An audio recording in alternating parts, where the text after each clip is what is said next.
The fork scraped against ceramic like nails on a chalkboard. Sophia pushed the grilled chicken around her plate, creating abstract patterns in the garlic sauce.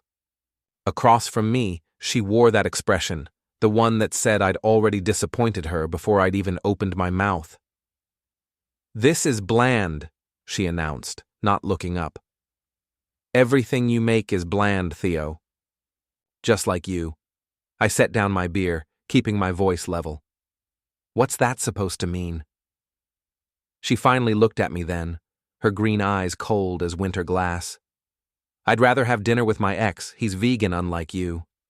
At least Marcus knew how to make things interesting. The name hit me like a slap. Marcus, the yoga instructor from her studio, the one she'd been texting at midnight when she thought I was asleep. The one whose Instagram stories she watched religiously while pretending to scroll through work emails.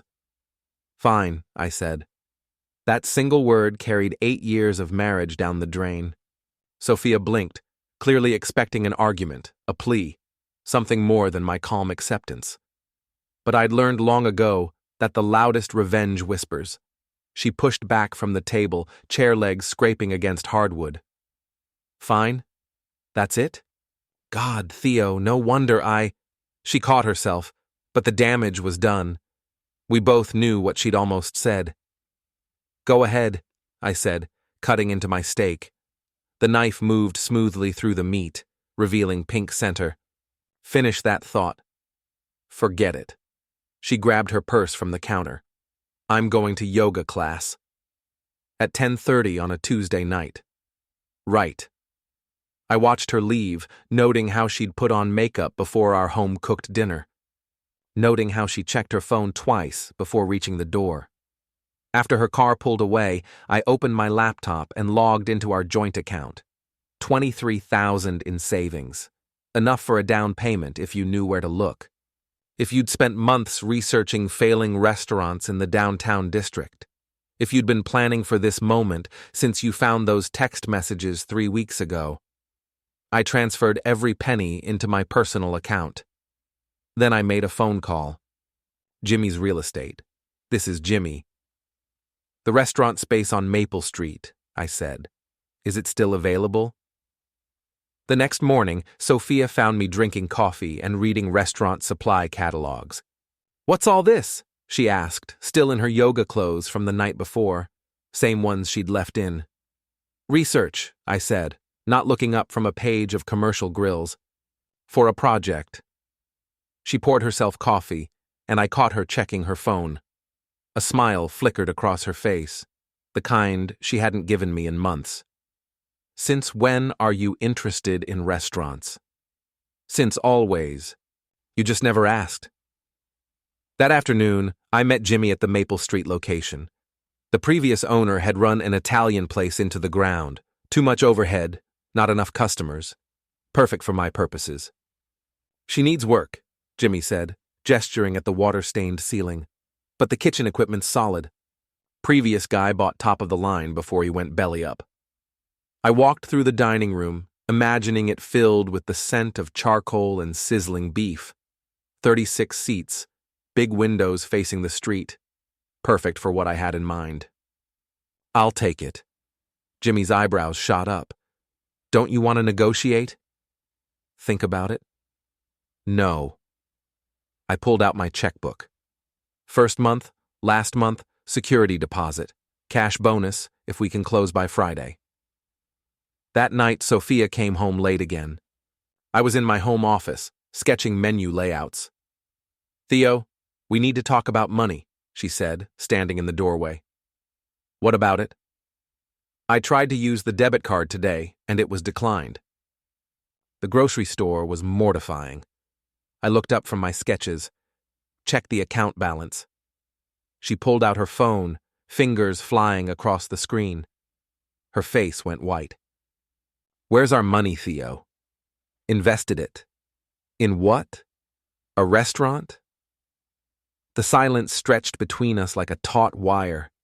I could see her mind working, trying to process this information against everything she thought she knew about me. "Are you having a breakdown?" she asked finally. "No, I'm having a breakthrough." The next 3 weeks blurred together in a symphony of contractors, permits, and 16-hour days. I hired the best staff I could afford, experienced cooks who'd been laid off from high-end places, servers who knew the difference between good service and great service. Sophia barely spoke to me. She'd moved into the guest bedroom, claiming I was acting erratically, and she needed space. Fine by me. It made her midnight phone calls with Marcus easier to overhear. "He's lost his mind," she whispered one night, thinking I was asleep. Theo opened a restaurant. A steakhouse, of all things. Can you believe it? Marcus said something that made her laugh, a sound that used to be mine. I know, right? The man who burns toast is going to serve beef to paying customers. It'll fail within a month. She was wrong about that. I'd done my research, hired the right people, chosen the perfect location. The butcher's block would succeed because I'd planned every detail while she'd been planning her exit strategy. On opening night, we served 200 covers. The local food blogger gave us 4 stars. The mayor showed up with his wife. Even Jimmy stopped by to congratulate me. "I gotta hand it to you, Theo," he said, clapping me on the back. "I thought you were crazy, but this place is gold." Sophia didn't come to the opening. She was at a yoga retreat with Marcus. Her Instagram stories showed them hiking together, sharing smoothie bowls, practicing partner poses on a beach somewhere in California. Let her enjoy herself. Her birthday was next week. I printed the invitation on cream-colored cardstock using the restaurant's letterhead. Elegant, professional. The butcher's block cordially invites you to celebrate your special day with us. Complimentary champagne for birthday parties of 2 or more. Reservations recommended. I left it on Sophia's pillow the morning she returned from her retreat. Tanned, relaxed, glowing with the satisfaction of a woman who thought she'd gotten away with something. "What's this?" she asked, finding me in the kitchen making eggs. "Birthday invitation. Your big day's coming up." She read it twice, frowning. "Why would I want to have dinner at your restaurant?" "Because it's the best steakhouse in town." "Don't take my word for it. Check the reviews." She pulled out her phone, skeptical. I watched her face change as she scrolled through 5-star ratings, glowing write-ups, photos of perfectly plated meals. "These can't be real," she muttered. "Call and make a reservation," I said, plating her eggs. "See for yourself." That afternoon, she did exactly that. I was expediting in the kitchen when I heard her voice on the phone with our hostess. "Table for 2, Thursday night. Birthday celebration. Yes, I know the owner. Thursday night." Her actual birthday. Perfect. Marcus arrived first, driving his Tesla like he owned the street. I watched through the kitchen service window as he handed his keys to our valet, a nice touch I'd added just for tonight. He wore the kind of casual, expensive clothes that screamed trust fund, designer jeans, cashmere sweater, shoes that cost more than most people's rent. Everything about him was perfectly curated, from his artfully tousled hair to his practiced smile. Sophia arrived 10 minutes later in her BMW, the one we'd bought together for her birthday 3 years ago. She'd dressed up, black dress, heels, jewelry I'd given her for our anniversary. The irony wasn't lost on me. They were seated at table 12, right by the front window. Prime real estate, with a perfect view of the kitchen pass.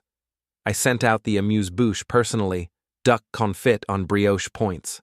Marcus made a show of examining it, probably wondering about the ingredients. Sophia picked at hers, scanning the dining room like she was looking for flaws. They ordered the tasting menu, 8 courses, perfectly paired wines. The works. I prepared each dish myself, sending them out with mathematical precision. The seared scallops with pancetta, the Wagyu carpaccio, the dry-aged ribeye, cooked to perfect medium rare. But Marcus barely touched the meat courses.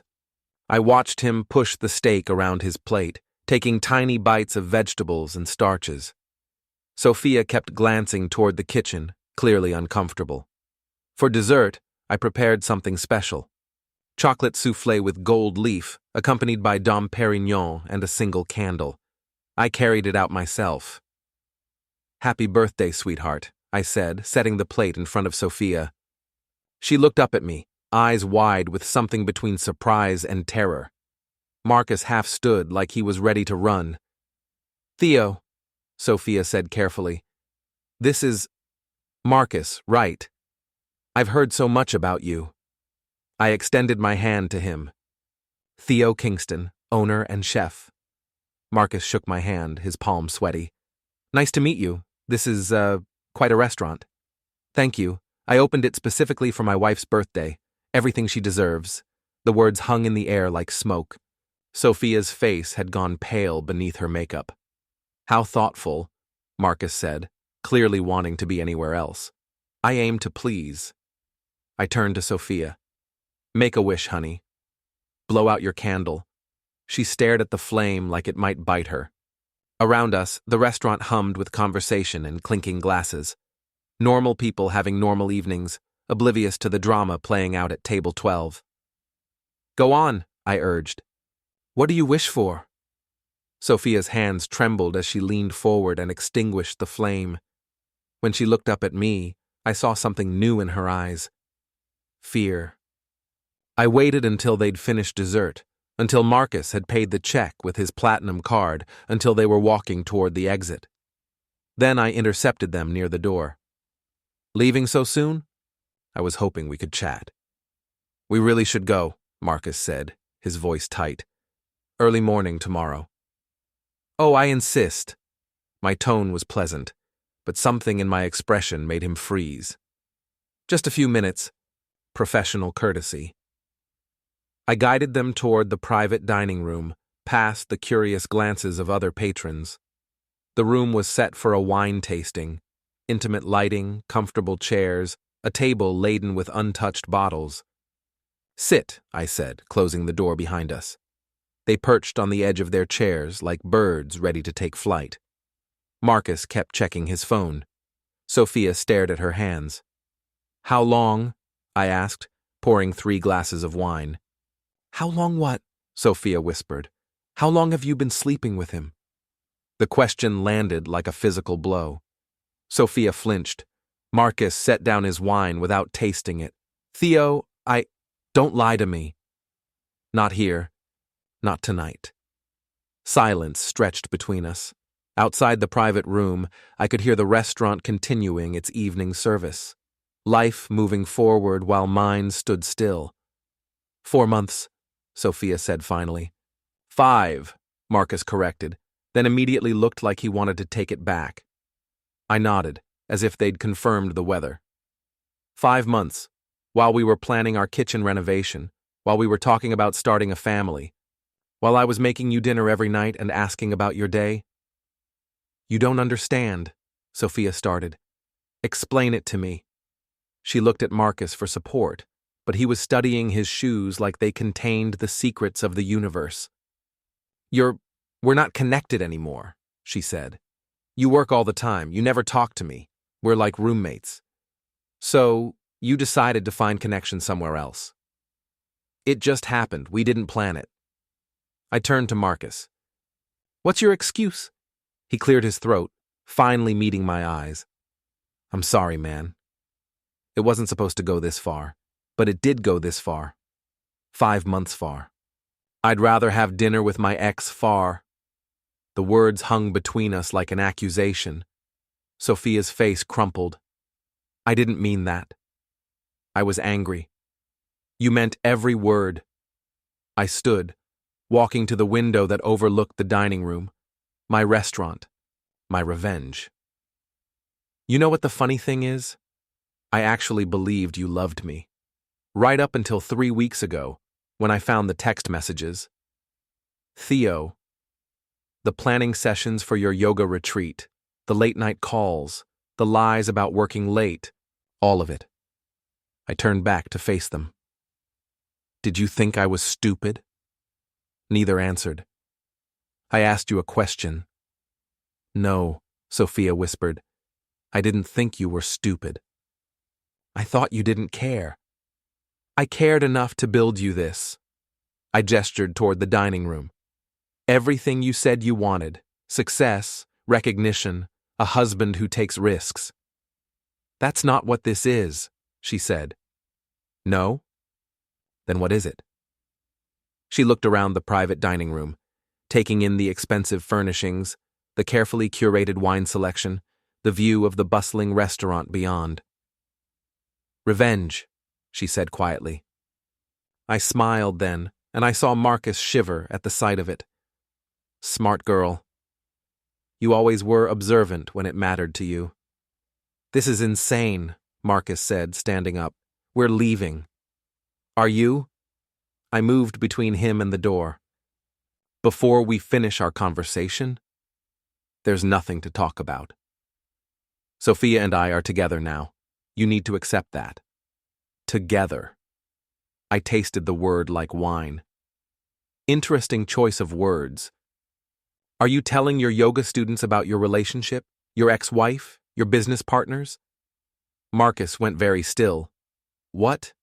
Oh yes, I know about Jennifer. And little Emma. 7 years old, right? Cute kid. She looks just like her daddy. The color drained from his face. How do you... Private investigator. Amazing what you can learn when you have the right resources. I pulled out my phone, swiping to a photo. This is you last Sunday, leaving Jennifer's apartment. While Sophia thought you were visiting your mother in Sacramento, Sophia stared at the photo, then at Marcus. You said you were divorced. I am. We're separated. It's complicated. You're married, I said helpfully. Have been for 9 years. Separation papers were filed 6 months ago, but nothing's been finalized. Technically, you're both adulterers. The word hit the room like a grenade. Sophia's face went white, then red, then white again. You bastard, she breathed. I wasn't sure if she was talking to Marcus or me, maybe both. There's more, I continued. The yoga studio's 3 months behind on rent. Marcus here has been using the business account for personal expenses. Date nights, hotel rooms, that Tesla outside. That's not, Marcus started. True? I have bank records, receipts. Your business partner might be interested to know where the money's been going. Marcus sat down heavily, his face in his hands. Sophia stared at him like she was seeing him for the first time. You lied to me, she whispered. Sophia, I can explain. You're married. You have a child. It's not what you think. Then what is it? Her voice was rising now, taking on the same tone she'd used with me countless times over the past months. What exactly is it, Marcus? He looked up at her, then at me, then back at her. For the first time since I'd known of his existence, Marcus appeared to be at a loss for words. It's complicated, he said finally. Sophia laughed, but there was no humor in it. Complicated. God, I'm an idiot. No, I said quietly. You're just someone who thought the grass was greener somewhere else. She turned to look at me, and I saw something in her expression I hadn't seen in months. Shame. What do you want, Theo? I want you to understand something, I said, pouring myself another glass of wine. My hands were steady. My voice was calm. 5 months of preparation had led to this moment. You threw away 8 years of marriage for a fantasy. A married man who's been lying to his wife, his business partner, and you. A man who's willing to destroy his daughter's family for a few stolen hours with someone else's wife. Marcus stood up again. I love her. You love the idea of her. You love having something that belongs to someone else. There's a difference. That's not true.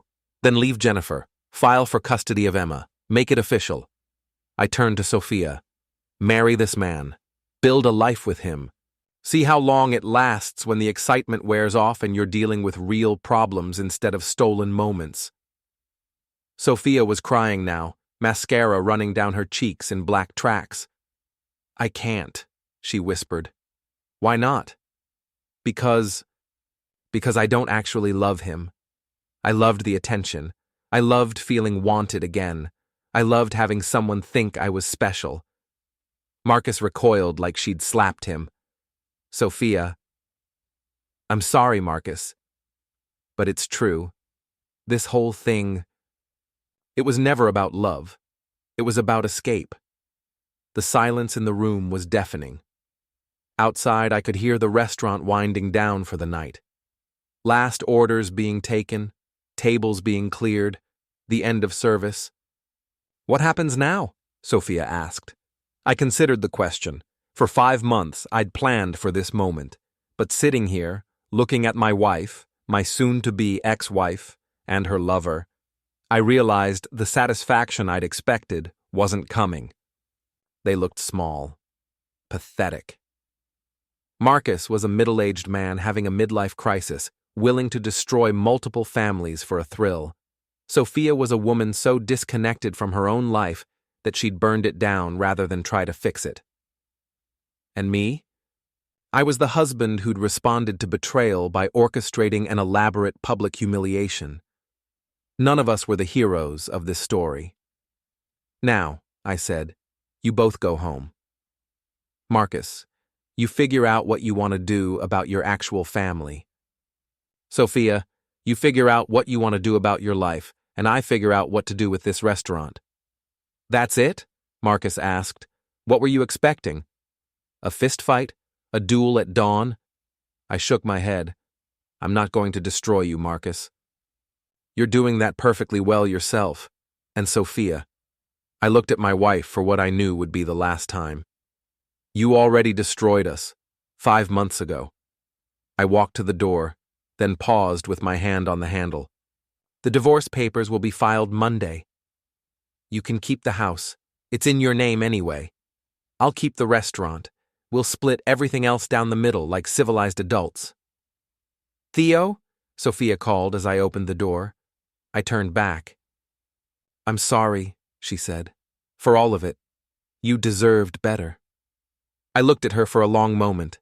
This woman I'd loved for 8 years, who'd shared my bed and my dreams and my bank account, who'd thrown it all away because she was bored. "Yes," I said, "I did." I left them in the private dining room and walked back into my restaurant. The evening service was winding down, but there were still a few tables finishing their meals. The bar was busy with people having nightcaps, talking and laughing like the world made sense. My sous chef appeared at my elbow. "Everything okay, chef?" "Perfect," I said, and meant it. I spent the next hour helping with closing duties, cleaning stations, counting registers, planning tomorrow's specials. Normal work, honest work, the kind of work that actually mattered. When the last customer left and the last dish was washed, I sat at the bar with a glass of bourbon and looked out at the empty dining room. My dining room, built with money that should have gone to a marriage that was already over. The irony wasn't lost on me. I'd set out to hurt Sophia by proving I could succeed without her. Instead, I'd discovered I actually could succeed without her. The restaurant wasn't just revenge anymore, it was possibility. My phone buzzed. A text from an unknown number. "Thank you for tonight. You were kinder than we deserved. S." I deleted the message without responding. 10 minutes later, another text, this one from Marcus.